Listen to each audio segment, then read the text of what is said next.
తెలుగుదేశం పార్టీతో పొత్తు పెట్టుకోక ముందు వరకు, ఒక విధంగా చెప్పాలంటే సీట్ల పంచాయతీ తేలే ముందు వరకు కూడా పవన్ కళ్యాణ్ ఎక్కడికి పోతే అక్కడ వాళ్ళ అభిమానులు సీఎం సీఎం సీఎం అని చెప్పి అరిసేవాళ్ళు. ఒకానొక స్టేజ్లో పవన్ కళ్యాణ్ అయితే చాలాసార్లు అభిమానులు ఉత్సాహాన్ని చూసి అరవండి అరవండి ఇంకా అరవండి, నేను ఎప్పుడు అడగలేదు, మిమ్మల్ని అడగలే, ఆ దేవుని సాక్షిగా, ఈ దేవత సాక్షిగా, అమ్మవారి సాక్షిగా అడుగుతున్నా, నాకు సీఎం ఇవ్వండి, నన్ను సీఎం చేయండి అని చెప్పి అంటూ ఉండే.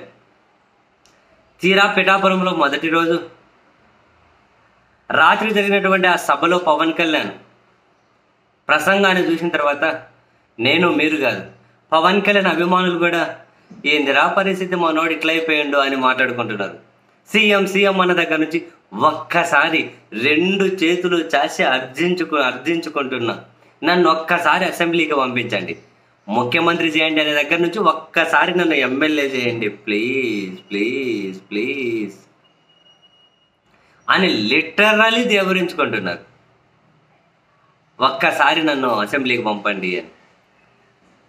అయితే పిఠాపురంలో పవన్ కళ్యాణ్ ప్రసంగాన్ని కనుక మనం చూస్తే ఆయనకు ముందు నొయ్యి వెనక గొయ్యి. ఎందుకని? పవన్ కళ్యాణ్ అక్కడ నాన్ లోకల్,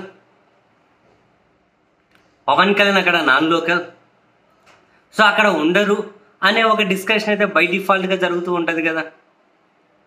అందుకని ఆయన ఏం చేస్తున్నారు, నేను ఎక్కడే కూడా ఇప్పటి వరకు స్థిర నివాసాన్ని ఏర్పాటు చేసుకోలేదు, ఫస్ట్ టైం చెబుతున్నా, పిఠాపురంలో స్థిర నివాసం ఏర్పాటు చేసుకుంటా, ఎన్నికలకు ముందే ఇక్కడ స్థలం కొనుక్కుంటాను, ఎన్నికలు అయిపోగానే ఇల్లు కూడా కట్టేసుకుంటా, నేను ఎక్కడికి పోను, నెక్స్ట్ 25 సంవత్సరాలు పిఠాపురంలోనే ఉంటాను అని అంటున్నారు. తద్వారా పిఠాపురం ప్రజలరా, నేను మీకు అందుబాటులో ఉంటాను, నన్ను ఆదరించి ఓటేయండి అని చెప్పి ఆయన వాళ్ళను కన్విన్స్ చేసే ప్రయత్నం బాగానే ఉంది. అట్ ద సేమ్ టైం పక్కనే ఉన్న టీడీపీ ఇన్ఛార్జ్ వర్మ, అక్కడ వర్మ ఎంత కీలకమో ఒకవేళ పవన్ కళ్యాణ్ గెలవాలి అంటే పవన్ కళ్యాణ్ కూడా తెలుసు కాబట్టి పిఠాపురంలో నేరుగా దిగుతానే వర్మ ఇంటికి వెళ్ళి ఆయనతో మాట్లాడి బయటకు వచ్చారు. ఇప్పుడు వర్మ ఏమనుకుంటారు, పక్కనే ఉన్నాయన 25 ఏళ్ళు నువ్వు ఇక్కడ నుంచి రాజకీయం చేస్తే, నువ్వు ఎక్కడే ఇల్లు కట్టుకుంటే మరి నేనేం చేయాలి, చక్కభజన చేసుకోవాలా, రాజకీయంగా నేనేం చేయాలి వేస్తారు అని చెప్పి ఆయన పనిచేయరుగా. బయట కనిపిస్తారేమో కానీ లోపల ఎందుకు పని చేస్తారు? ఆయన నియోజకవర్గాన్ని ఆయన ఎందుకు వద్దనుకుంటారు? ఆయన రాజకీయ ప్రాబల్యం మీద ఆయన నీళ్లు పోసుకుంటారా? మరి ఇప్పుడు నేను ఇక్కడే ఇల్లు కట్టుకుంటా, ఇక్కడే ఉంటా అని పవన్ కళ్యాణ్ అనకపోతే జనాలు నమ్మరు, అంటే పక్కన వర్మకు నచ్చదు. మరి ఈ టాపిక్ టచ్ చేయకుండా పవన్ కళ్యాణ్ ప్రసంగించవచ్చు కదా అంటే ఆయన విన్నాడు. ఆయన అదో రకమైన ఇటువంటి టాపిక్ టచ్ చేయకుండా ఓట్లు అడగచ్చు కదా అని అంటే ఆయన అడగలేడుగా. ఆయన కొన్ని ఉంటాయి, ప్రాణం పోయినా మాట తప్పేదన్నీ అవే.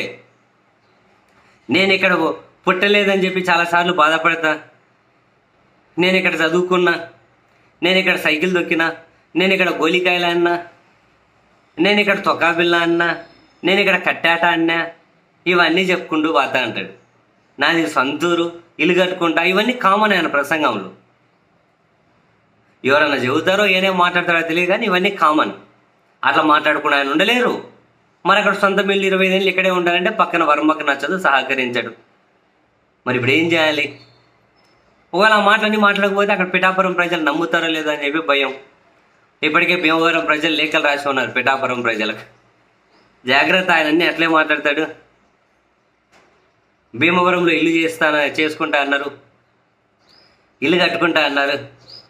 చివరికి 5 ఏళ్ళు దాటిన తర్వాత ఇక్కడ ఉన్న ఒక వ్యక్తి నాకు ఇల్లు అమ్మని కూడా చేశాడు, అందుకే కట్టుకోలేదని చెప్పారు. అన్ని దొంగ మాటలు, మాయ మాటలని వాళ్ళు లేఖలు రాశారు. మరి ఇప్పుడు పిఠాపురంలో పవన్ కళ్యాణ్ అంత ఈజీ అయితే కాదు. పిఠాపురానికి పరిమితమై అక్కడే ఉండి ప్రచారం చేసుకుంటే ఏమో కాస్త కూస్తాన ప్రతిఘటించే పరిస్థితి వస్తుందేమో, లేకపోతే అంత ఈజీ అయితే ఖచ్చితంగా కాదని జనసేన పార్టీ వాళ్ళే చెబుతూ ఉన్నారు.